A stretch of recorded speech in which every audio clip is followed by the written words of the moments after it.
안녕하십니까? 네, 오늘부터는 무역계약의 기본 8대 조건에 관한 내용들을 하나하나 알아보도록 하겠습니다. 네. 자, 첫 번째는 그 8가지 조건이 있다고 그러는데 첫 번째는 이제 품질 조건에 관한 거죠. 그래서 Terms of Quality 해서 서로 간에 당사자끼리 거래하는 제품에 대한 예, 품질을 어디까지 보장할 것이냐라는 것을 합의하고 계약서에 명시하는 거죠. 제가 말씀드린 대로 이 품질에 관한 합의는 굉장히 중요하다고 그랬어요. 왜냐하면 나중에 클레임이 발생할 수 있는 원인이 될 수 있기 때문에 그렇다라는 거죠. 그렇죠? 그래서 계약서에 명기된 품질이 만족하지 못했을 때 바이어는 클레임을 제기하겠죠. 그렇죠?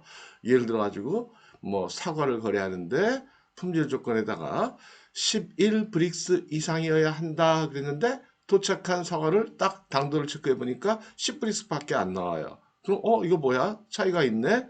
너 손해배상 해줘. 이런 그 빌미가 될 수 있다. 따라서 아주 신중하게 결정을 해야 되겠다라는 거예요.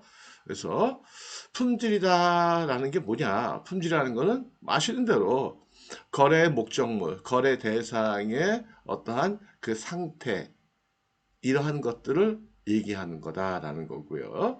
이러한 거래 대상이 되는 것들은 대개는 물건이나 제품이나 상품이나 품명이나 뭐 이런 것들을 이제 쭉 기재해가지고 거래 대상에 대해서 조건을 정하겠죠.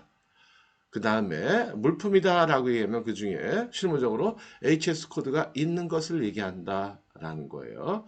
제가 우리 강의 처음 시간에 HS 코드가 뭐다라는 걸 말씀을 드렸죠. 그렇죠? HS 코드라는 거는 전 세계적으로 무역에서만 공통으로 사용하는 품목에 대한 고유 번호다라는 거죠. 그래서 마치 우리 뭐 주민등록번호 아니면 여권번호 아니면 학교 다닐 때 학번 이런 거하고 똑같은 거죠.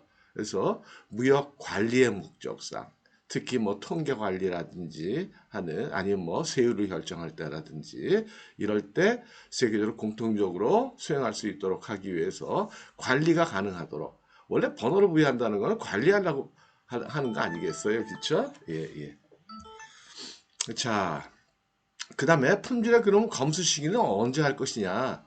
실제로 계약서에 있는 품질 조건을 만족했다, 안 했다라는 거. 그래서 선적할 물건이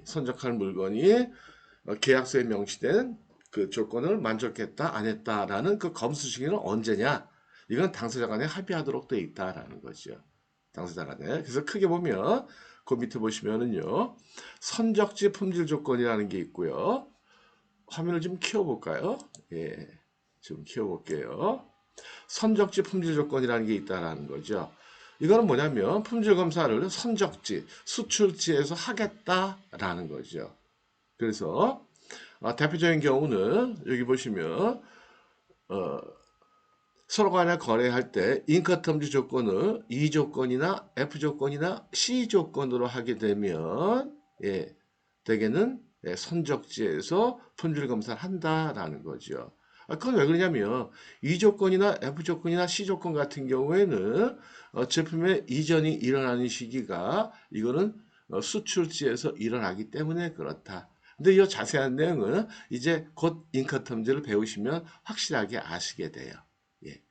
그 다음에 곡물 같은 경우에는요, 관습상 선적지 품질 조건을 하는 경우가 많더라라는 거예요.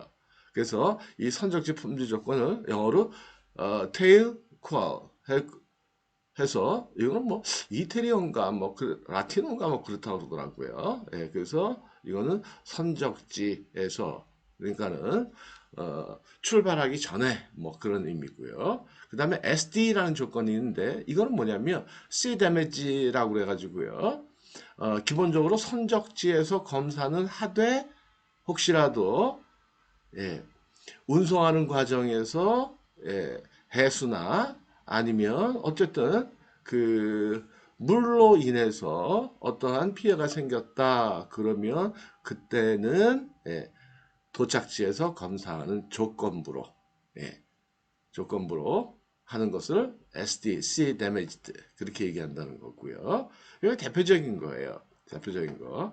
근데 이게 이제 뭐 공산부 같은 경우에 이런 거 쓰지 않죠. 근데 뭐 밀이나 아니면 뭐 건초 같은 거, 우리나라 건초 알팔파 이런 거 캐나다에서 수입하잖아요. 이런 것들. 예.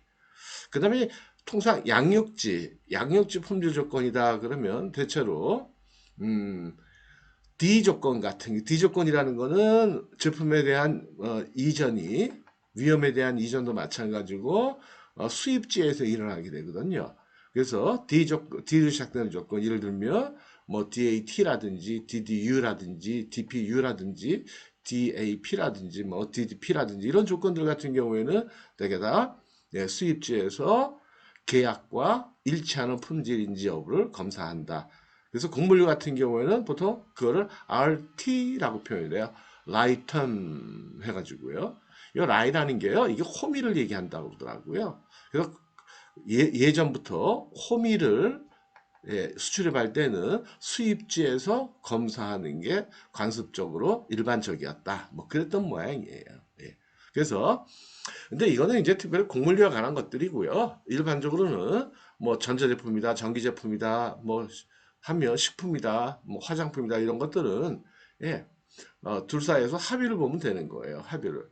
그래서 합의를 볼 때는 중요한 건 그죠. 언제, 누가, 어디서, 어떻게 검사를 하겠다라는 거를 반드시 명시하는 게 좋겠다는 거죠. 예를 들면 수출지의 공장에서 언제, 누가 어떤 방식으로 하겠다라고 반드시 기재하시는 것이 좋겠다라는 거예요. 예. 그래서 이거는 이제 곡물류와 관한 것만 해당이 되는 거고요. 좀 특이하기 때문에 설명드린 거고요. 그 다음에 품질을 확인하는 방법이 또 있겠죠. 이건 뭐냐면 계약서에다 어떻게 명시를 하겠느냐, 내지는 어떤 방식으로 품질이 계약서와 맞는지를 검사하겠느냐 했을 때, 첫 번째는 견본 매매가 많죠. 샘플이죠, 샘플. 그러니까 샘플을 보내주고 나서 샘플과 동일한 품질이면 된다라고 서로 간에 약속을 하는 거죠. 그러니까 화장품 같은 경우에 만약에 토너라고 얘기하죠. 토너로 만약에 거래한다 그랬을 때 토너 샘플을 보내주고 실제 도착한 물건이 샘플과 일치하면 그거는 계약 조건을 만족한 걸로, 계약서의 품질 조건을 만족한 것으로 본다라는 거죠. 그래서 어떻게 표현하냐면 계약서 했을 때요, 셀러 샘플, 바이어 샘플, 아니면 오리지널 뭐 이런 식으로, 아니면 same as the sample, be fully equal to the sample, about equal to the sample, same as, be similar to, 뭐 이런 용어들을 쓰시면 되겠다라는 거예요. 그래서 어떤지 인터넷 찾아보시면 뭐 많은 그 내용들이 나오니까, 이거 뭐 용어는 아니에요. 용어는 아니고 일반적으로 무엇과 똑같다 이렇게 표현하는 거니까. 그 다음에 이제 표준품 매매다라는 게 있다는 거죠. 표준품 매매.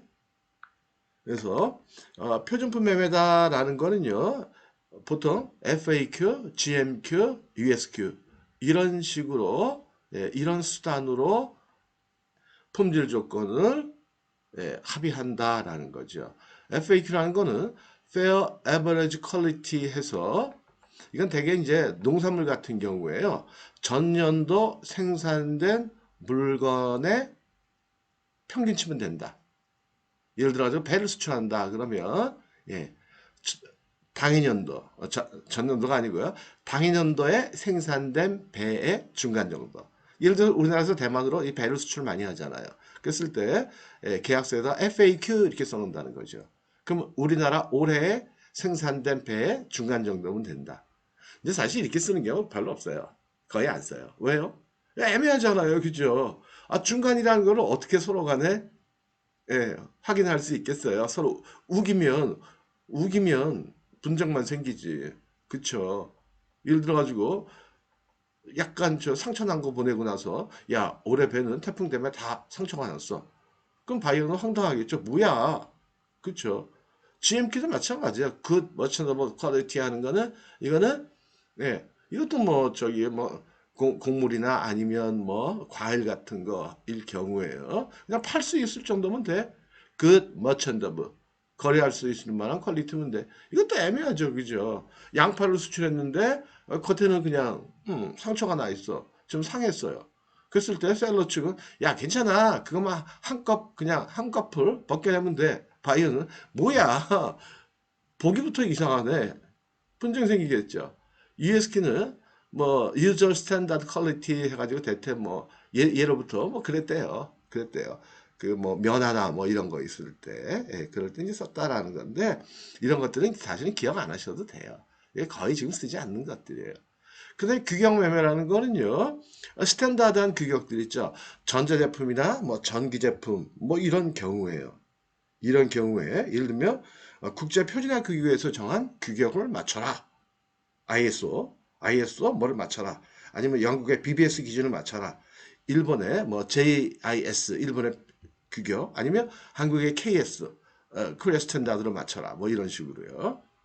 그 다음에 이제 상표명이라는 게 있다는 거죠. 이게 이제 브랜드 파워가 있는 제품들. 예를 들어가지고 샤넬 넘버 5다. 그러면 퀄리티에다가 샤넬 넘버 5. 뭐 이렇게 써놓으면 되겠죠. 그렇죠? 아니면 자동차 뭐 제네시스다. 그럼 제네시스 뭐 3.8 뭐 이런 식으로. 그 다음에 명세서 매매. 이게 바로 뭐냐면 sales by description, spec, sales by specification 해가지고요. 이거는 아예 그 제품의 그 구체적인 내용들을 그냥 스펙을 그대로 써놓는 거예요. 이게 가장 안전할 수도 있어요. 그렇죠? 예를 들어 그럼 배를 수출한다 그러면 GMQ, FAQ 이렇게 쓰는 게 아니고 애매하니까 어떻게 써요? 규격은 예를 들면 한 개의 무게는 몇 그램 이상, 그 다음에 꼭지는 제거한 상태일 것, 겉껍질은 빨갈 것, 그 다음에 뭐 브릭스는 12브릭스 이상 나올 것, 뭐 이런 식으로 구체적으로 기재를 한다는 거죠. 만약 화장품이다 그러면 어떠한 성분이 들어갔을 것, 그 다음 화장품의 용기는 어떤 형태로 쓸 것, 색깔은 어떻게 됐을 것, 뭐는 어떻게 됐을 것, 이렇게 구체적으로 쓴다라는 거죠. 그래서 이걸 보통 재원 그렇게도 얘기하잖아요. 재원. 우리 군대 갔다 오신 남자분은 다 아시죠, 그죠? 소총의 재원. 그럼 뭐 길이는 얼마고 뭐는 얼마고 맨날 외웠잖아요, 그죠?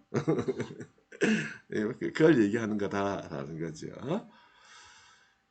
자, 그래서 여기 보면 이제 FAQ, GMQ, ESQ, 예, 이런 것들, 예, 설명을 쭉 아까 해드렸는데요. 이건 뭐 특히 안 보셔도 돼요. 예, 보셔도 되고요. 그래서 품질 조건 같으면은 이렇게 계약서에 보통 이렇게 써놓으시면 돼요.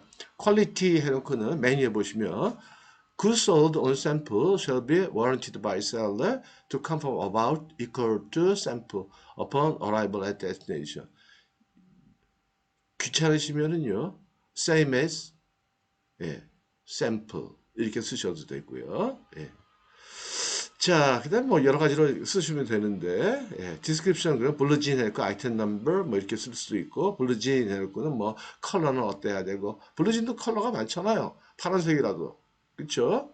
짙은 것도 있고, 옅은 것도 있고, 그렇죠? 그다음에 통이 넓을 수도 있고, 짧을 수도 있고, 그렇죠? 예, 그런 것들 쓰신다라는 거죠. 자, 그래서 오늘은 여기까지만 말씀드리고요. 예. 자, 한번 정리해 볼게요. 오늘 이제 공부한 내용은 뭐냐면, 무역계약의 기본 8대 조건 중에서 품질 조건을 말씀을 드렸죠. 8대 조건 그러면 우리가 계약서에 기재를 할 때 가장 중요한 조건들, 제품과 관련돼 가지고 8가지. 품질, 그 다음에 수량, 그 다음에 가격, 대금 결제, 선적, 보험, 포장, 클레임 해결. 이 8가지 중에 오늘은 첫 번째 품질 조건에 관한, 예, 중요한 핵심적인 내용들을 설명을 드렸습니다. 자, 그러면 오늘은 여기서 마치도록 하고요. 오늘도 즐겁고 행복한 하루 되시기 바라겠습니다. 마치겠습니다. 네.